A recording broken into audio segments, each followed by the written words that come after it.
Hi Year 9, welcome to today's lesson. Today we continue on with our work from the Industrial Revolution.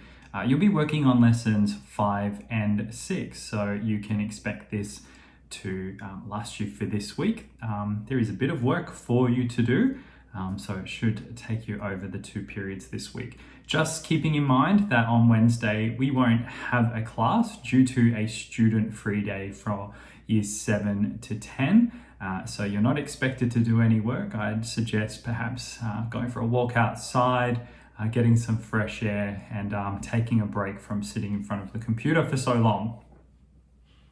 Okay, so for lessons 5 and 6, your learning intention for today is to investigate the impacts of the Industrial Revolution. So you've got a bit of background knowledge of what the Industrial Revolution actually is. And over the next 2 periods, I'm hoping that you can see what impact it had on people and the environment over the period of time, and potentially the impacts that it had for future generations. The success criteria for today, I'd like you to be able to differentiate between the short and long-term implications of the Industrial Revolution. So to put it simply, what were the impacts rather, in the short term, so then and there, perhaps of that generation living through the Industrial Revolution, and long-term impacts, say, what impact does the Industrial Revolution have on today's society? So we've actually benefited, or perhaps maybe we haven't benefited from the Industrial Revolution as our generation. So I'd love for you guys to be able to actually see that and figure that out. So a really interesting first task for you. Activity 1 is looking at the impacts of the Industrial Revolution on the peppered moth. So if you're a little scared of moths, sorry, I'm going to have to get you to face your fears. I'm certainly get a bit worried about moths when they get into your room at night time, but there is a little link that will take you to a website that will give you a lesson on natural selection and the evolution of the peppered moth. What on earth could the Industrial Revolution have influenced that moth? There is also a YouTube video for you to access, which hopefully will help consolidate your understanding of the impacts the Industrial Revolution had on that moth. For the activity for that, as you're reading, as you're watching that video, please put together a mind map either on paper, or you can use an online mind map.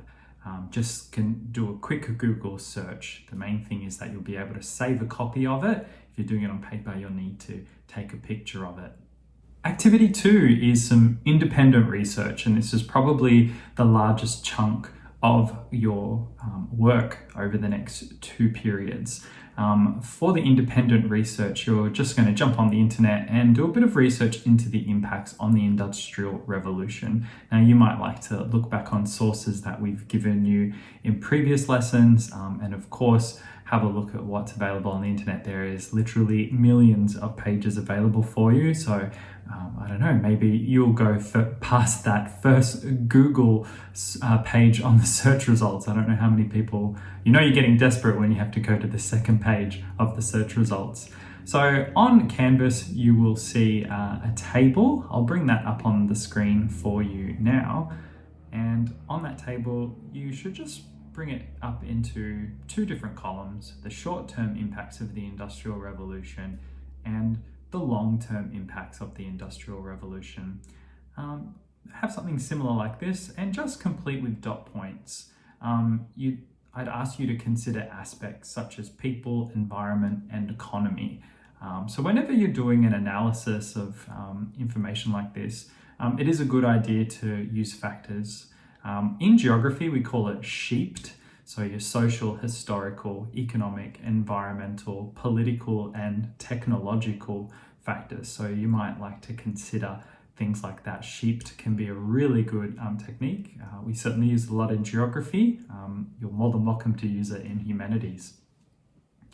Once you have done that table, we'd like you to turn your notes into some summary paragraphs. So maybe 100 to 150 words each in your workbook. So the reason for this is being able to take those dot points and put them into paragraphs allows your brain to process that information, and you're more likely to remember that.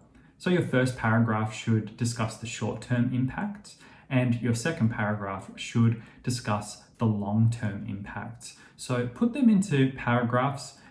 Be sure to look for spelling, grammar, and make sure that those paragraphs make sense. So if I came running up to you in the supermarket and I ask you, what's the short-term impacts of the Industrial Revolution? I'd love for you to be able to articulate that to me in a paragraph rather than just listing out dot points.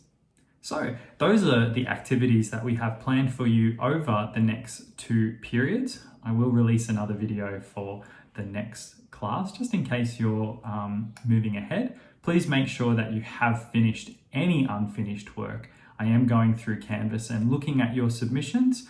For those that have done the ClickView video, I have been going through those and marking them as well. So just getting through a bit of a backlog with those. Please continue to upload your work so I can look over it. If you haven't received any feedback from me, it's more than likely that your answers are perfect and I can't add anything else.